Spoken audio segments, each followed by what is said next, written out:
менде тағы да жаңадан влог, себебі менің бүгін демалыс күнім. Бүгін ертерек тұрып, барлық бөлмеме өзімнің уборка жасадым, тазаладым. Енді қазір өзіме уход жасайын деп жатырмын, душтан шықтым. Знаете, мен Қазақстаннан, Алматыдан Америкаға келетін кезде енді көпшілік барлық демей ақ қояйын, уход заттарымды осындай ыдыстарға құйып алған болатын. Мынау менде, например, умывалка. Вот, мынау единственный ыңғайлы ыдыс. Қалғанын, мысалы үшін, менің спрей шашқа арналған осындай ыдысқа құйған болатын, бірақ это очень неудобно. Или мне кажется, менің спреем просто слишком густой. Слишком қою болғаннан кейін ба, может быть, дұрыс жұмыс жасамайды, и мне придется осылай ашып қолданбауыма. И это немножко неудобно. Бірақ менің Америкадан кетуіме Қазақстанға 2 апта ғана қалды, сондықтан жаңадан ештеңе сатып алуды жоспарлап тұрған жоқпын. Уходовый заттар, наверное, алатын болам Нью-Йоркта. Ең соңғы күн менде Нью-Йоркта болғандықтан, Нью-Йорктан Қазақстанға өзіме керек заттарын мүмкін алатын боламын. Ал қазір мына жерден, өзім тұрып жатқан жерден алмаймын. Менің шашы өте тез өсетін қыздарға қызығамын, себебі мен шашымды өсіргеніме 4 жыл болды. 4 жыл болады. 11 класстан бастап мен шашымды мүлдем қиған жоқпын. Мен қазір 11 бітіргенмен 4 жыл болған есіме түскен кезде таңғаламын. Вот, бірақ та қазір шашымның менде текстура, состояниесі өзіме онша ұнамайды. Знаете, қараңыздаршы, менің сіздерге көрініп тұрма білмеймін, бірақ бұйра шаштарым қайтадан шығып келе жатыр. Мен шашымды ылғи кератин жасайтынмын, выпрямление жасайтынмын, бірақ та бұдан былай жасамайын деп шештім. Шашымды мен беліме дейін өсіру арманым болатын. Өзімнің шашым, табиғи шашым примерно осындай, или осындай. Бірақ мен всегда шашымды ұнатпайтынмын, жақсы көрмейтінмін, қабылдамайтын. Шашыммен олай проблема болатын. Сондықтан ылғи да шашымды выпрямление жасап, кератин жасап, тіпті кератин жасамаған күннің өзінде шашымды тарап, қатты қылып осылай түйіп алатын. И қазір мен, знаете, ойланып отырсам, мен шашыммен айналысқанға, алысқанға әбден шаршадым. Я уже это не хочу. И мен өзімнің табиғи бұйра шаштарымды қабылдадым. Сондықтан алдағы уақытта менің өзімнің шашыммен көретін боласыздар. Ал сіздің шашыңыз қандай? Сізге өзіңізден шашыңыз ұнай ма? Бұйра шаштарыңыз қалай вообще? Мен мүлдем білмеймін, қалай уход жасау керек екенін осындай шаштарға.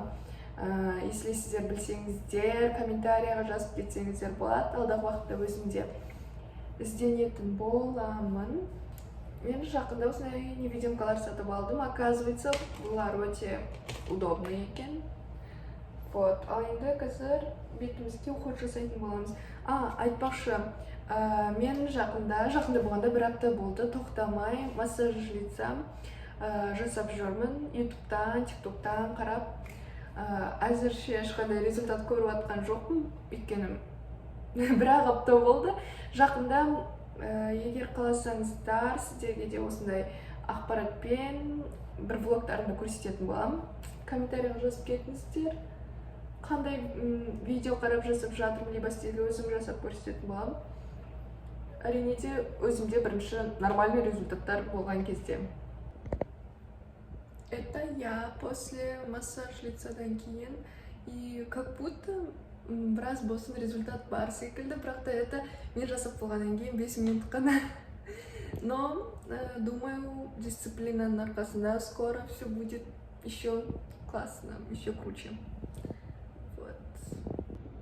Мен алдыңғы влогта да айттым, осы влогта да айтқым келеді. Қыздар, көп су ішіңіздер. Мен соңғы кезде су ішіп жүргеннен кейін реально намного менің бетімнің терісі өте жақсы болып қалған секілді. Мен сіздерге влогты тек демалыс күндерім ғана түсіре алып жүрмін. Себебі жұмыс күндері жұмыс. Бізде жұмыста сотка ұстауға болмайды. Тіпті түсіріп үлгерген күннің өзінде мен қызық ештеңе түсіре алмаймын. таңертең келем, кешке келем, 9 сағат жұмыс істеймін. Сондықтан тек осылай демалыс күндері түсіремін деп шештім. И то менде осы айға дейін 2 ай бойы мүлдем демалыс күн болған жоқ. 2 жұмыста істедім. Енді ғана бұзып жатырмын. Енді мен YouTube каналымды шынымен де қолға алып, барынша жақсылап түсіргім келеді. Нью-Йоркқа барған кезде де влогтар күтіңіздер. Алматыға барған кезде де влогтарды тоқтатпайтын боламын. Сонымен қатар влогтан бөлек пайдалы видеоларда түсіріп бастағым келеді. Но ол жағынан идеяны сіздер жазып кетіңіздер. Мен қазір боспын. Ылғи да мен негізі завтрак ішпейтінмін жұмыс болатын күндері, бірақ бүгін завтрак жасайық. Бүгін таңғы асқа авокадо мен осылай нан бутерброд жасайын дедім, потому что менде холодильникте тек осындай продуктылар ғана қалды. Мен осындай авокадоның дайын түрін алдым. Бірден осылай нанға жағуға болады. Өте ыңғайлы әрі дәмді, бірақ бір носы бар. Бұл жерде кішкене тұзы немесе бұршасы секілді. Сондықтан өзім осылай дополнительно өзім себуіме тура келді. Және де ең соңында бутербродтың бетіне осылай помидор қойдым. Это было реально очень-очень вкусно. 1-2 минутта ғана дайын болдым. Әрі ұзақ уақытқа дейін тойымды болып жүресің. Мына жерде мен өзім дегустация жасап жатырмын, бірақ жанында адамдар отырғандықтан сіздерге ақырын ғана өзім жеп көрсетіп, реакциямды көрсетіп жатырмын.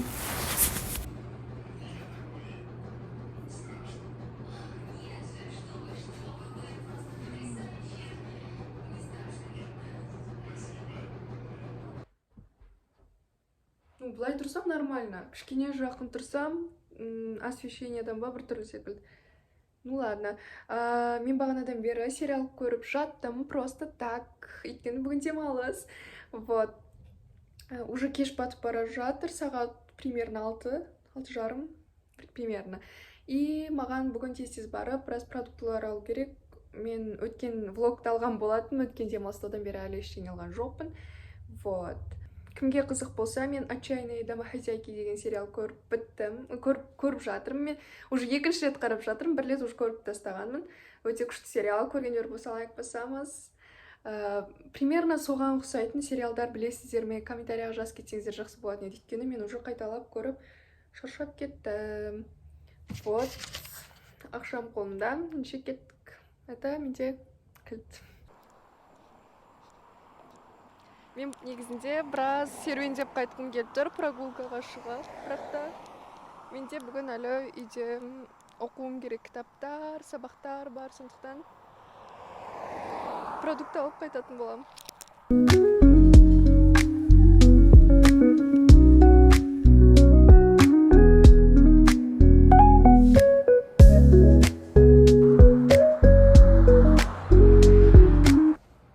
Достар, мен келдім.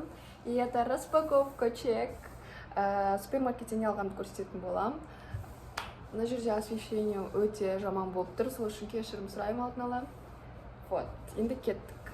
Бірінші менің алғаным осындай йогурттар. Мына жерде типа сахар жоқ, қант жоқ деп тұр, сондықтан алдым. Как бы менде здоровый образ жизни. Ага, вот, ЗОЖ. И еще мына жерде 15 грамм протеин деп тұр. И это круто. Ну, не знаю, это насколько правда, но это круто. И, конечно, с ними просто сметана, ну, как бы, просто ештеңе дәмінсіз алғым келді. Вот, сондықтан, бірақ мына жерде ванильный деп тұр, я не знаю, тоже нормально. И бұл жерде де протеин бар деп көреміз. Айтпақшы, мен массаж лицаған емес, сонымен қатар кішігірім жаттығулар жасап бастаған болатын, типа тиктоктан қарап. И сондықтан осылай болды. Мен айтпақшы, көп зат алған жоқпын магазиннен, супермаркеттен, себебі мен біріншіде супермаркетте жұмыс істеймін, күндегісін күнде ала аламын, типа свежий болып. Екіншіде менде шынымен де видео тұрса, холодильникте ұмытып кетемін и вообще жеуге бұзылып кетеді. Сондықтан бәрін бір-екіден ғана алдым. Бір банан, бір осындай жеміс, өрік, это қалай болады? Шынын айтамын, достар, мен жеміс-жидектердің аттарын дұрыс білмеймін. И осындай алма, бәрін бір-бірден алдым. Негізінде менің достарым, туыстарым, бұрыннан білетін достарым барлығы білетін, мен мүлдем жеміс-жидектерді ұнатпаймын. Кішкентай кезімнен мүлдем жемеймін, бірақ соңғы кезде жемістерге деген махаббатым ашылып жүр. Осындай виноград алдым. И өте қуаныштымын, неге білмеймін, көптен бері жегім келіп жүрген, бірақ почему-то алған жоқпын. Бүгін алу бұйырыпты.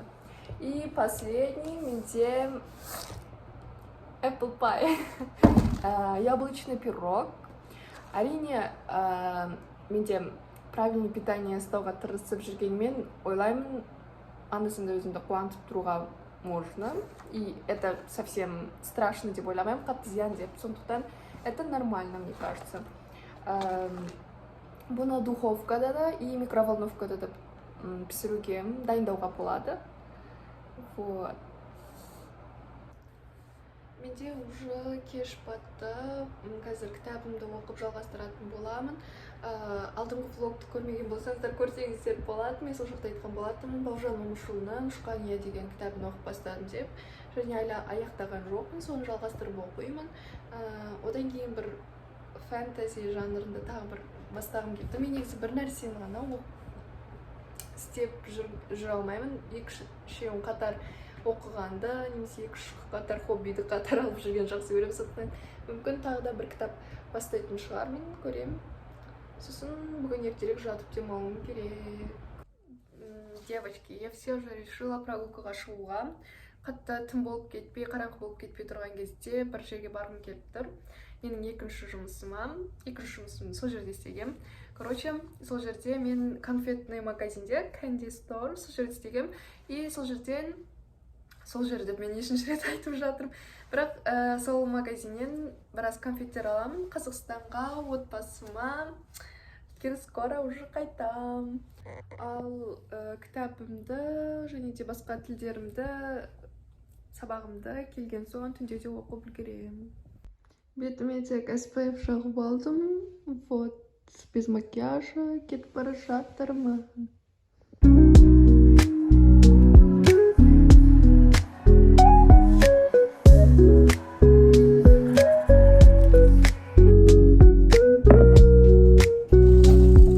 Достар, менде кешкі асқа тек йогурт пен банан жейін деп шештім. Себебі менің қатты қарным ашып тұрған жоқ болды осы кезде.